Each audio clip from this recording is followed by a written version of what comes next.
The market was full of noise, shouts, and colors, but in one dark corner stood a girl no one wanted to see. Her name was Lyra. She was small, thin, and wrapped in dirty rags that had once been clothes.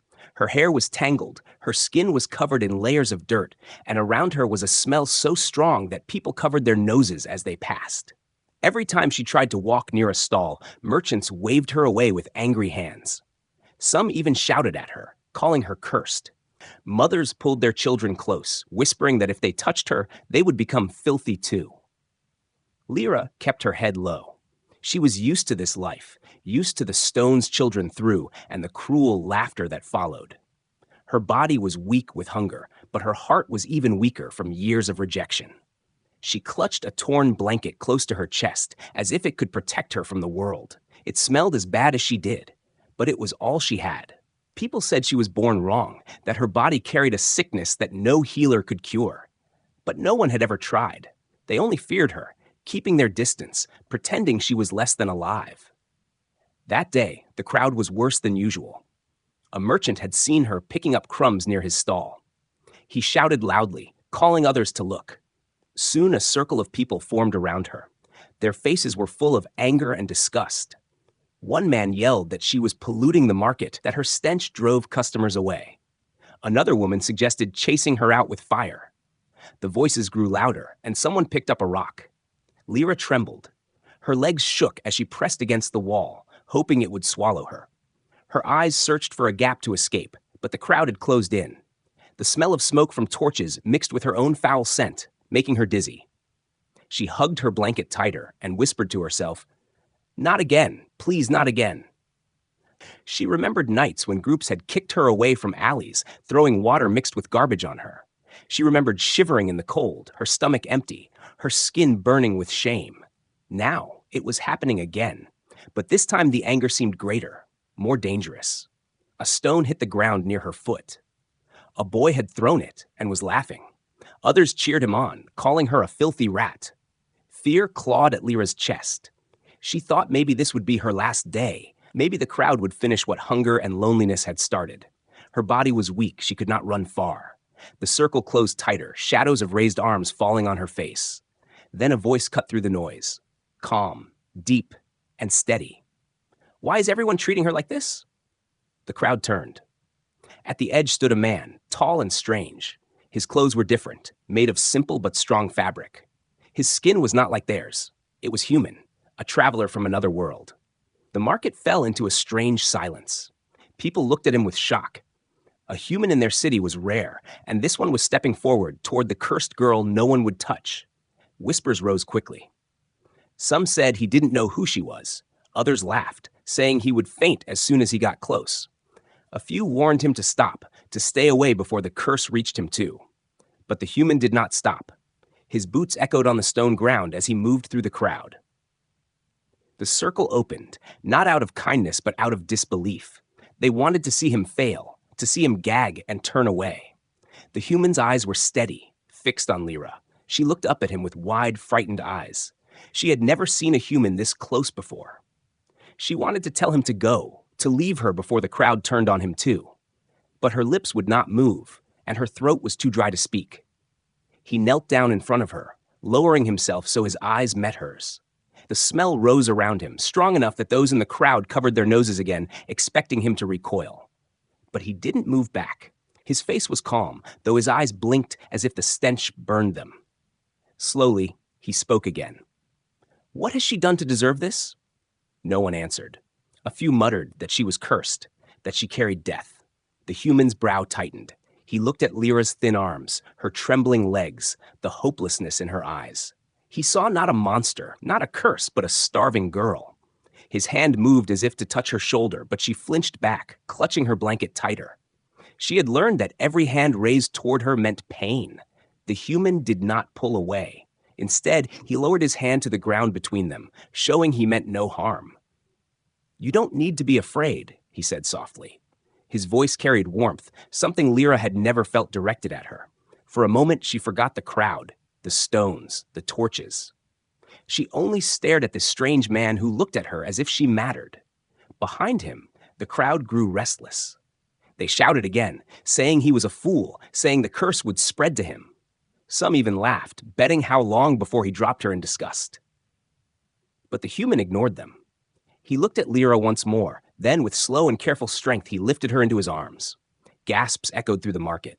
Some stepped back in fear. Others leaned forward in disbelief. No one had ever dared to touch her, not even with a stick, but this human carried her as if she were fragile glass, as if she were someone worth saving. Lyra's heart pounded. She wanted to scream, to tell him to let her go before the crowd tore them both apart. Yet for the first time in her life, she felt the warmth of another being's arms around her.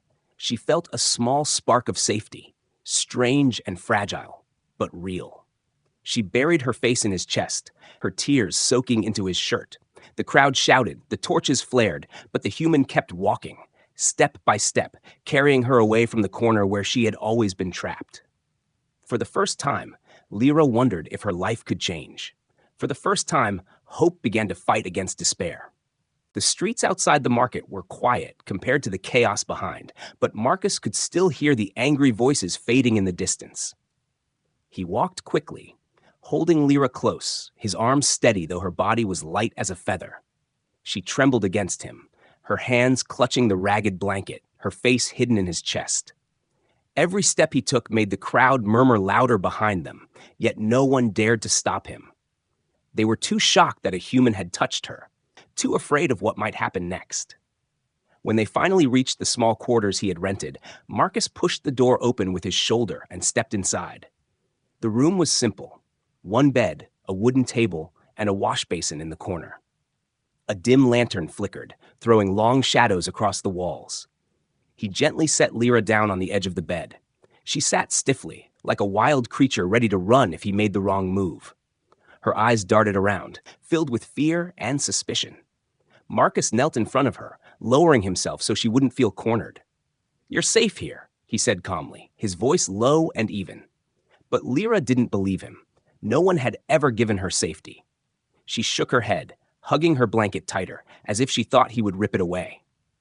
The smell around her was strong, filling the small room, but Marcus did not flinch.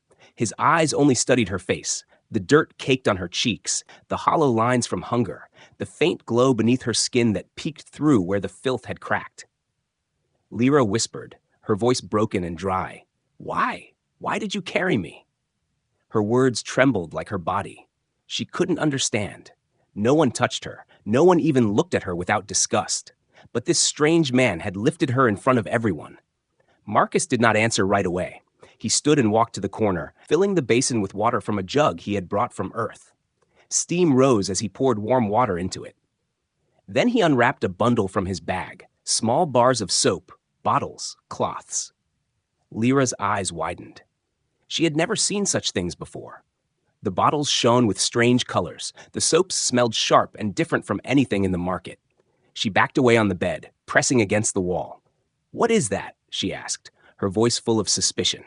Marcus glanced at her and gave a small smile. "Something that will help," he replied simply. When he moved closer, carrying the basin, Lyra panicked. Her heart raced, her breathing quickened, and she shook her head furiously. "No, don't hurt me. I didn't steal. Please don't." She covered her face, expecting a blow. Marcus froze, his expression tightening with anger, but not at her. He understood now how many times she had been struck, beaten, and cast aside. He set the basin down carefully, making sure the sound was soft, not threatening. "I'm not here to hurt you," he said firmly. "I want to clean you, to wash away what they left on you." Lyra peeked between her fingers, confused. Wash her? No one had ever spoken such words to her. They had only told her she was cursed, that she would never be clean. She sat frozen as Marcus dipped a cloth into the warm water, wrung it out, and then slowly, carefully, held it toward her. "Let me show you," he whispered. She pulled back at first, but his calm eyes did not change. At last, trembling, she let him touch her arm. The wet cloth pressed against her skin, and for the first time in her life, warmth spread through her dirt-crusted flesh. Brown grime smeared away, dripping back into the basin. Lyra gasped softly. Beneath the filth, her skin glowed faintly, pale but marked with delicate patterns that shimmered in the light. Marcus wiped again, revealing more of the hidden designs. "See?" he said quietly. "You're not cursed. You're just forgotten.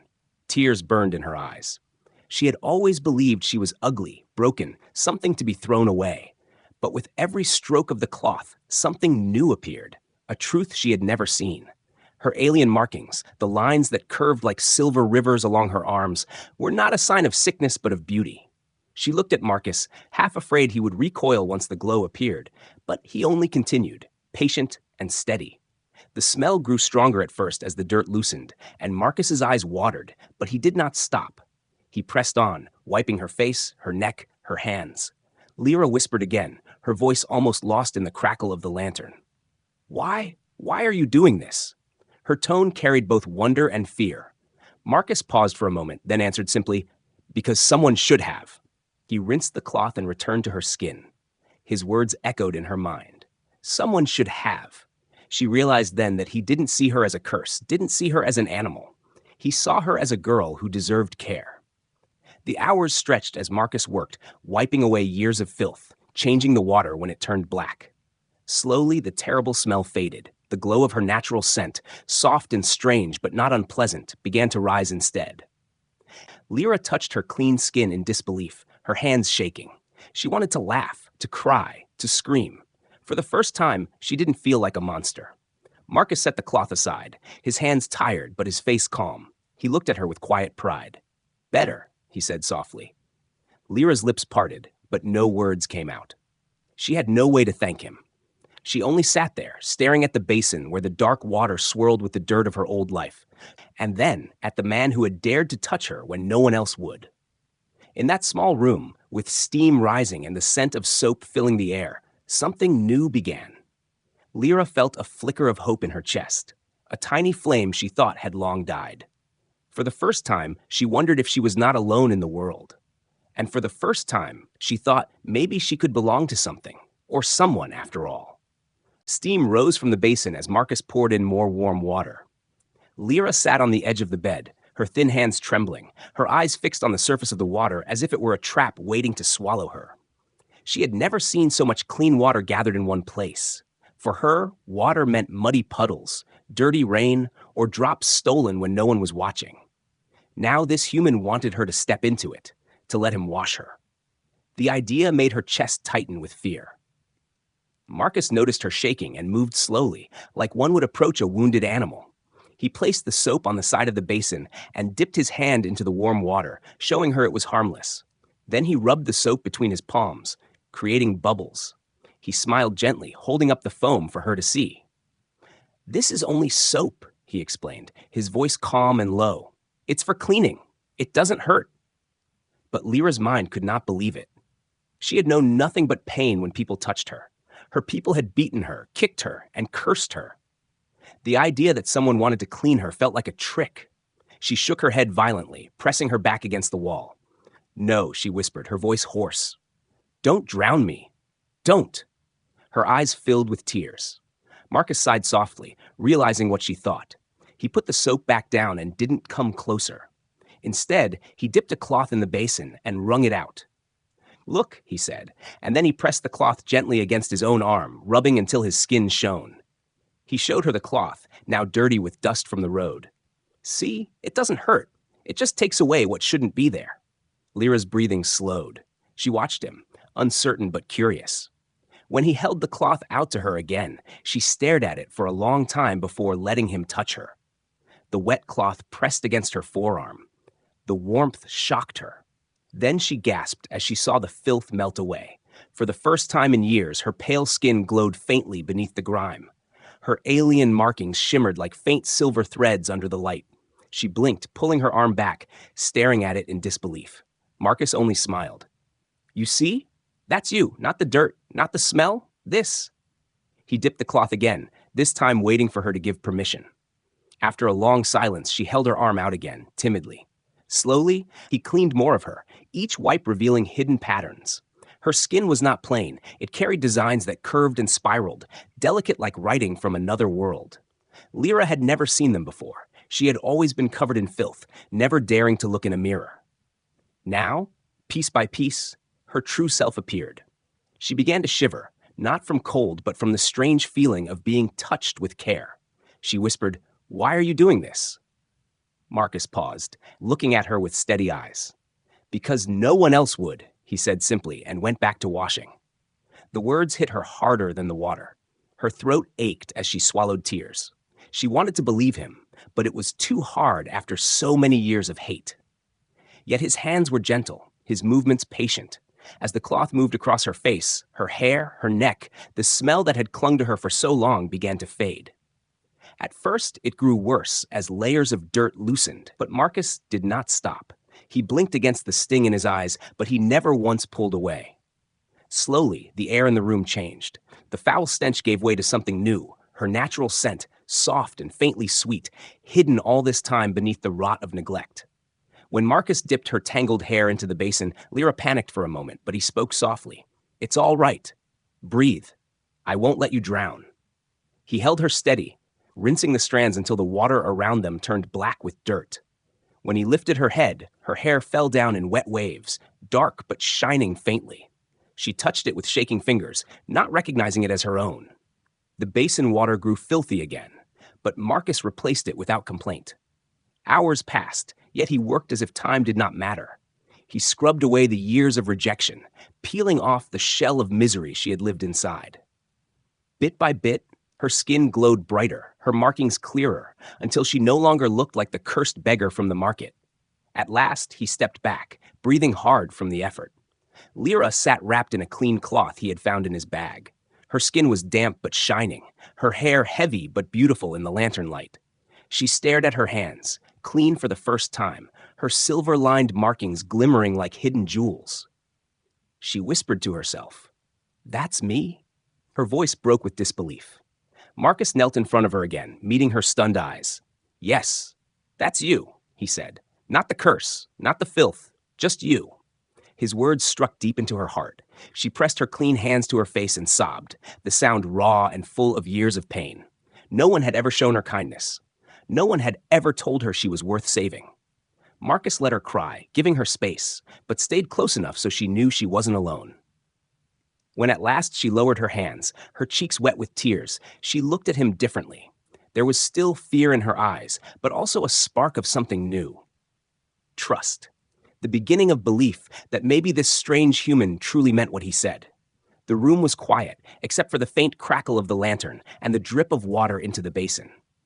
Lyra breathed deeply, her body lighter than it had ever felt. For the first time, she did not smell like rot or dirt. For the first time, she felt almost human. And though she didn't understand why Marcus was doing this, she felt a small, dangerous hope bloom inside her chest.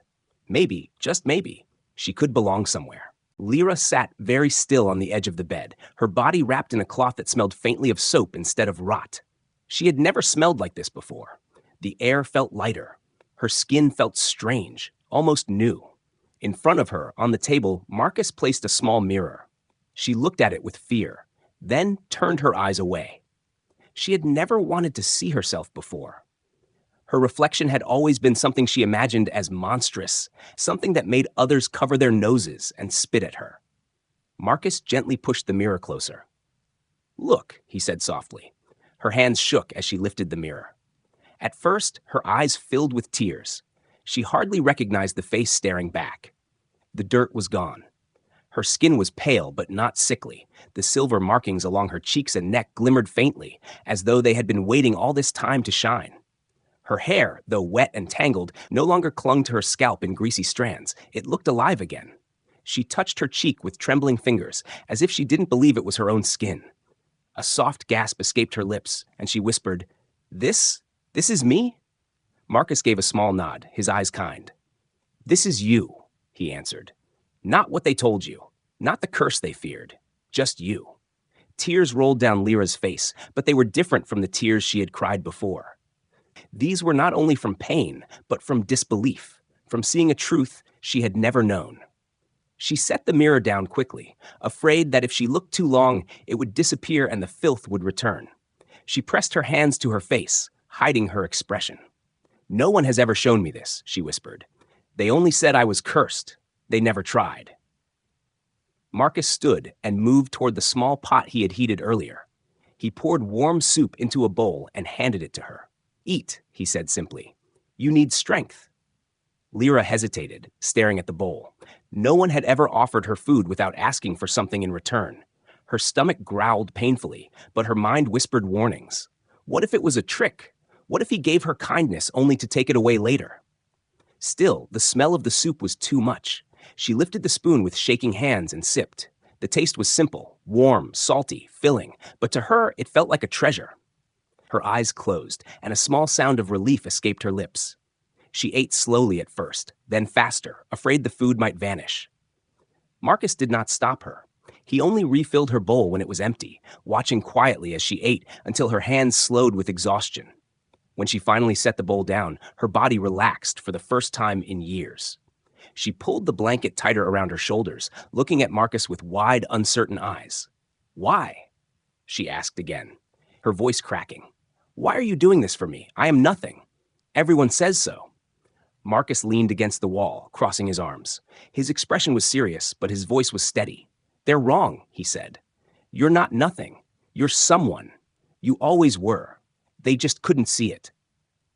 Lyra's lips trembled. No one had ever spoken to her like that. She wanted to believe him, but the scars in her heart made it hard. Yet his eyes did not look away. His words did not shake. He believed what he said. That belief unsettled her more than cruelty ever had, because cruelty she understood. Kindness was a mystery. Outside the room, noises began to stir. Word had already spread through the market and the streets. The human had taken the filthy girl, the cursed one, the outcast. Neighbors whispered through thin walls, mocking him, calling him a fool. Some said he would die from her curse by morning. Others said he would throw her out once he realized what she truly was. The sound of laughter carried through the air, cruel and sharp. Lyra heard it and curled in on herself, shame rising again. She whispered, "They will never stop. They will never let me live." Her voice cracked with despair. Marcus crossed the room and crouched in front of her, forcing her to meet his eyes. "Let them talk," he said firmly. "You are safe here. They cannot touch you as long as I'm here." Her eyes widened, and for a moment, she believed him. His voice carried a strength that silenced her doubts.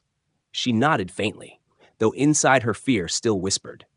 She had been betrayed too many times to trust easily. Yet she could not deny the warmth she felt when he said those words. The night grew colder, but Marcus placed more wood in the small stove, keeping the room warm. Lyra lay down, wrapped in her clean blanket. Her body, once stiff with fear, slowly softened as sleep tried to claim her. Before her eyes closed, she whispered faintly, almost as if she didn't mean for him to hear. "Thank you." Marcus sat by the stove, watching the flames. He didn't answer right away, but in his heart, he felt something stir. He hadn't planned for this. He hadn't come to this world to save anyone. Yet looking at Lyra, fragile but alive, he knew he could not turn away now. Outside, the voices of the crowd lingered, angry and mocking. They believed he would regret his choice, but Marcus ignored them. Inside that small room, for the first time in her life, Lyra slept without fear. And for the first time in years, the cursed outcast began to dream, not of darkness, but of a place where she might finally belong. The morning sun rose slowly, painting the alien city in pale gold. The market, which had mocked and cursed Lyra only yesterday, was already buzzing with new whispers. Word spread quickly. Too quickly. Everyone now knew the human had taken the filthy girl into his quarters. Some laughed, saying he was mad. Others said he would not last the night. But a few were angry, their faces twisted with something darker than disgust. They said he had broken tradition, that no one was allowed to keep the cursed one. Inside the small room, Lyra woke to the warmth of the stove. For the first time in years, her body felt clean, her stomach not empty, her skin not burning with shame. But peace never lasted long in her life, and deep inside, she knew it. She sat up, clutching the blanket tightly, listening to the murmurs outside. Her fear returned like a shadow. She whispered, "They know. They know I am here." Marcus was already awake, sitting by the table. He had expected this. He looked at her, his eyes calm but sharp. "Yes," he said quietly, "they know, and they will come." His voice did not shake, but Lyra's heart did. She remembered the torches, the stones, the cruel laughter. If they came here, she was sure they would drag her out again. She shook her head. "You should send me away. They will hurt you because of me." Marcus leaned forward, his voice steady. No, I will not send you away. They've hurt you enough. Or stop, they won't touch you again. The words struck her, but before she could answer, a loud knock rattled the door. Lyra jumped, her body stiff with fear. The knock came again, stronger this time. Then a voice shouted from outside, firm and harsh. "Open the door, human! The authorities demand the cursed one!" Marcus stood slowly, his tall frame casting a shadow over the room. He motioned for Lyra to stay behind him. His hand went to the door, but he didn't open it right away. He asked loudly, "What crime has she committed?" The voice outside spat back. "Her existence is a crime. She spreads filth. She spreads misfortune. The council has spoken. Give her up or face punishment yourself." Lyra's breath caught in her throat. She grabbed Marcus's sleeve, whispering desperately, "Please, let me go. They will kill you. I can't." Her words broke into sobs. She had never had anyone stand for her, and she could not bear the thought of someone paying the price now. Marcus turned to her, his eyes steady, and placed a hand on her shoulder. "No one should live chained by lies," he said softly. "You don't deserve this." He turned back to the door and pulled it open. Outside stood two alien guards in dark armor, their faces hidden beneath helmets. Behind them, a small crowd had gathered, whispering, pointing, laughing. The guards stepped forward, their hands on their weapons. "Hand her over," one ordered. Now, Marcus blocked the doorway with his body. "No," he said simply. The guards froze, surprised. No one had ever refused such an order. One sneered, his voice dripping with mockery. "Do you think your human strength can stop us? You are far from your world. You are nothing here." But Marcus didn't move, his eyes locked on theirs. "If you want her, you'll have to go through me." The crowd gasped. Whispers rose, shocked at his defiance. Some laughed, saying he was foolish. Others grew uneasy. It was one thing to mock a cursed girl. It was another to face a human willing to fight for her. The guards stepped closer, their weapons humming faintly. Lyra's heart raced. She pressed her back against the wall, her fingers digging into the blanket. She wanted to scream, to beg Marcus to stop. She had seen what the guards could do. They had beaten people for less. But Marcus's voice cut through her panic again. "You call her cursed because it is easier than facing the truth. She is not filth. She is only a girl you all abandoned." The guards laughed cruelly. "You don't understand our ways, human. Stay out of what is not your concern." Marcus's jaw tightened. "She is my concern now." The tension thickened in the air. The crowd grew larger, their whispers louder. Some wanted to see a fight. Some wanted Marcus dragged through the streets for his defiance. But others, though few, looked uncertain. They saw the girl behind him, no longer filthy, her skin glowing faintly with markings that looked almost noble. Doubt flickered in their eyes. The guards raised their weapons, but Marcus stood firm, his fists tightening at his sides. He did not back down, not even when the sharp edge of one weapon hovered inches from his chest. The silence stretched, heavy and sharp. Then Lyra's voice broke through, trembling but strong. "Stop!" she cried. Everyone turned to her. She stepped forward, clutching the blanket around her shoulders, this point her silver markings shining under the daylight spilling through the open door. Her voice shook, but she forced the words out. "I am not cursed. I am not filth. I am alive." The crowd gasped again. Some stepped back, startled by the glow of her markings. The guards hesitated, their eyes narrowing. One of them muttered, uncertain now, "Those symbols, they are not sickness." But before more could be said, Marcus placed a hand protectively in front of her. His voice thundered louder than the crowd. "You see her now. She is not what you made her. She deserves to live, and I will fight anyone who says otherwise." The guards froze. The crowd murmured, split between fear, anger, and doubt. The standoff stretched, the air heavy with suspense. And in that moment, Lyra realized something she had never dared to believe. Someone was willing to face the whole world for her. The air was heavy with silence. The guards stood with their weapons drawn. The crowd pressed close, whispering and waiting to see what would happen. Lyra clutched the blanket around her shoulders, her body trembling, but she did not hide this time. The glow of her silver markings shimmered in the daylight, clear now that the layers of filth were gone. Every eye in the street stared at her. For the first time, people saw not the cursed beggar, but something else. Something strange and powerful. Marcus stood in front of her, his broad shoulders blocking most of the view. His voice was calm but firm when he spoke again. If you truly believe she is cursed, then why do her markings shine like this? Why do your own histories speak of such patterns belonging to your noble lines? The words made the guards hesitate. Their grips tightened on their weapons, but doubt flickered in their movements. One of them leaned slightly closer, squinting at the designs on Lyra's face and arms. "It cannot be," he muttered. "Those marks, they belong to the old bloodlines, the ones lost during the war." The crowd gasped, their whispers growing louder. Some pushed forward to see better, others backed away in fear. Lyra's heart pounded. She never understood the strange patterns on her body. She had believed, as everyone told her, that they were signs of sickness. Now, standing in the open for all to see, she realized they were something else entirely. Her voice trembled, but she forced the words out. "I am not cursed. I was abandoned. You called me filth because you were afraid of what you did not understand." Her words cut through the air. She had never spoken so loudly, never dared to raise her voice to anyone. The crowd fell silent, staring at her. Marcus glanced at her, a faint smile of pride touching his lips. He had given her a mirror and food, but now she was finding her own voice. He stepped aside slightly, letting her stand beside him instead of behind. His presence was steady, like a shield, but it was her words that carried weight now. One of the guards lowered his weapon, uncertain. "If what she says is true," he said slowly, "then we have committed a great mistake." But the other guard snapped angrily, unwilling to accept it. "No! She is cursed. We all know it. Look at her past. Look at her smell." Marcus cut him off sharply. "Her smell was neglect, not a curse. I cleaned her, and you saw what was hidden underneath. The truth was there all along. You just refused to see it." His voice thundered over the crowd, leaving no room for denial. The second guard hesitated, his face twisting with conflict. The crowd was no longer laughing. They were watching with wide eyes, whispers changing from mockery to confusion. Some even muttered that Marcus might be right, that maybe the girl was never cursed at all. Lyra's hands shook, but she lifted her chin higher. She felt the stares piercing her, felt her knees weaken, but she forced herself to keep standing. She whispered, almost to herself, "If I hide again, they will win."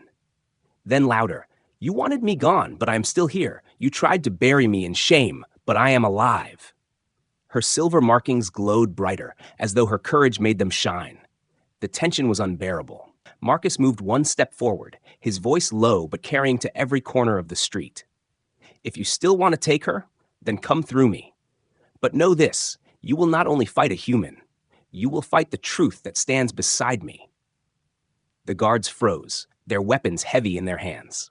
The crowd murmured louder, some agreeing, others frightened. Then, as if the weight of her hidden heritage was too great to deny, the first guard dropped to one knee. His voice shook as he spoke. "These markings, they are real. She carries the blood of the old houses. We cannot strike her, not without angering the ancestors." The other guard's face twisted with rage, but he too lowered his weapon, his pride breaking under the pressure of so many eyes. He growled, "The council will hear of this. If she truly carries noble blood, then her fate is no longer ours to decide." The crowd gasped again. Some bowed their heads, ashamed. Others slipped away, muttering nervously. The street began to empty as the guards turned and left, their steps heavy with anger and fear. Lyra sank to her knees, her strength gone. The blanket slipped from her shoulders, revealing more of her markings, but she no longer cared. Her chest heaved with sobs she could not hold back. She whispered, I thought I was nothing. All these years, I thought I was filth." Marcus knelt beside her, lifting her gently.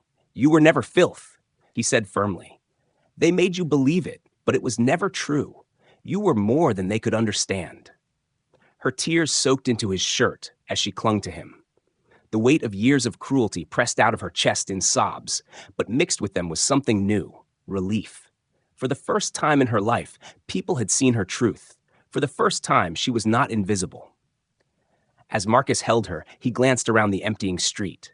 He knew this was only the beginning. The council would come. The city would not forget. But he also knew one thing for certain. Lyra was no longer alone. He had stood against their blades, and she had spoken against their lies. Together, they had cracked the chains of fear. And though danger still loomed ahead, Marcus felt a steady fire burning in his chest. He would not let her be taken again. He would not let her be silenced. Whatever came next, They would face it together. The city did not return to silence after the guards left. Whispers spread faster than fire. By the time evening fell, every street and corner carried the story. The filthy girl was not cursed, she was something else. Some said she carried noble blood. Others said the human had bewitched her, tricking everyone with lies. Whatever the version, her name was on every tongue, and the council had already begun to discuss her fate. Inside the small room, Lyra sat close to the stove, her knees drawn to her chest. She had been clean for only one night, yet the weight of years still clung to her heart. Marcus sat nearby, sharpening the edge of a tool from his bag. He didn't speak much, but his presence was steady, like a wall she could lean against without fear of it breaking. Lyra's voice was small when she finally spoke.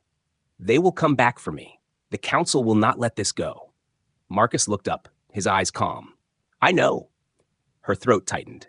"Then, maybe you should leave me. If you go, they won't punish you for helping me." It hurt her to say the words, but she believed them. All her life, she had been thrown away. It made sense to expect him to do the same, but Marcus set the tool down and shook his head. "No," he said firmly, "I will not leave you." The words hit her harder than any kindness before. She searched his face, looking for doubt, for hesitation, but there was none. His eyes were steady, his jaw strong. He meant it. She whispered, "Why? Why me? I have nothing." Marcus leaned forward, his voice low. "Because you are not nothing. You deserve a place to belong, and if no one else will give it to you, then I will." Her chest ached as if his words had broken something inside her, a chain she hadn't even realized was still wrapped around her heart. Tears filled her eyes, but this time they were not only from pain. They were from the strange, fragile hope that kept growing whenever he spoke. That night, the knock came again, but softer. When Marcus opened the door, it was not guards. It was an old woman from the market. She carried no weapons, only a basket of bread. Her eyes flicked to Lyra nervously before she placed the basket down. "For the girl," she muttered, then turned quickly and walked away before anyone saw. Lyra stared at the bread with wide eyes. Never in her life had someone brought her food without demand or insult. She touched the basket as if it might vanish. She whispered, "They hate me, but maybe." Her voice trailed off, the thought unfinished. Marcus only nodded. They are beginning to see the truth. The next day, the council summoned them. The hall was vast, with tall pillars and banners heavy with symbols. The air carried the sharp scent of incense, meant to hide the smell of fear and power. Lyra's steps echoed as she walked beside Marcus, every eye in the chamber fixed on her. She wanted to shrink, to disappear, but Marcus's hand rested lightly on her shoulder, steadying her. The council leader, tall and stern, spoke loudly. "You were called cursed, yet now you claim noble blood. If this is true, then your place is not among beggars, but among the highest. But if it is false, you and the human will pay the price." His voice thundered across the hall. Lyra trembled, but Marcus's voice answered before she could. "Look at her. The markings tell their own story.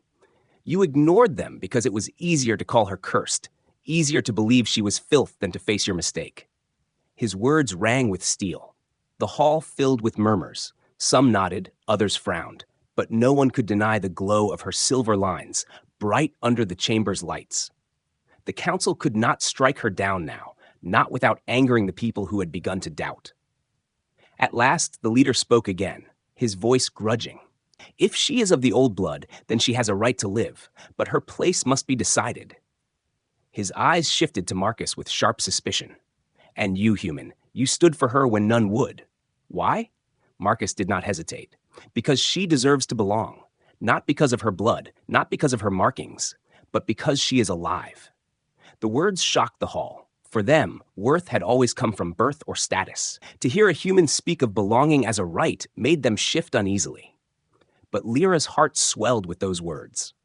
She looked at Marcus, her eyes wide with something close to awe. The council ended the meeting without punishment, too uncertain to act. When Marcus and Lyra walked out into the sunlight, the crowd outside parted. Some still covered their noses, but others lowered their heads in quiet respect. A few even stepped forward with small offerings, fruit, cloth, coins. Lyra's chest tightened at the sight. She had been spat on her whole life, and now people gave instead. That night, back in the small room, Lyra sat by the fire again. She turned to Marcus, her voice soft but clear. I never thought I would live to see this day. I never thought I could be more than filth. Marcus looked at her, his eyes steady. You were always more. You just needed someone to remind you. Tears slid down her cheeks as she whispered, "You gave me what no one else did, a place to belong." Her voice cracked, but the truth in it was sharp and bright. She leaned against him, her body finally relaxing, and for the first time she felt not like a burden, not like a curse, but like a person who mattered. The city might still whisper, the council might still scheme, but deep inside, Lyra knew something had changed forever. She was no longer the outcast. She was no longer alone. And with Marcus by her side, she had found something she thought impossible, her place in the world.